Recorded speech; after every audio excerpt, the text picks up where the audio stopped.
బీహార్లో మళ్లీ ఎన్డీఏ సర్కార్ ఏర్పడబోతోందా? ఎగ్జిట్ పోల్స్ లో దాదాపు ఎన్డీఏ కూటమికే ఎక్కువ స్థానాలు కట్టబెట్టాయి అన్ని ఎగ్జిట్ పోల్స్ కూడా. జేవీసీ ఎగ్జిట్ పోల్స్ ప్రకారం ఎన్డీఏకు 135 నుంచి 150 సీట్లు దక్కనున్నాయి. ఇక మహాగఠబంధన్ కు 88 నుంచి 103 వరకు స్థానాలు రాబోతున్నాయి. ఇక జన్సురాజ్ పార్టీ వస్తే ఒకటి లేకపోతే లేదు అనే విధంగా exit polls తెలుపుతున్నాయి.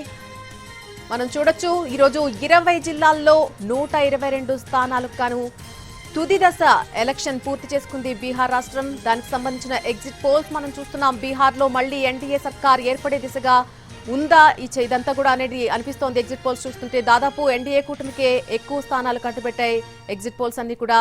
JVC exit polls ప్రకారం మనం చూస్తే ఎన్డీఏకు 135 నుంచి 150 సీట్ల వరకు దక్కనున్నాయి. ఇక మహాగఠబంధన్ కు 88 నుంచి 103 వరకు స్థానాలు రానున్నాయి. జన్సురాజ్ పార్టీ వస్తే ఒకటి లేకపోతే లేదు అనే విధంగా ఉందని తెలిపారు ఈ ఎగ్జిట్ పోల్స్ లో.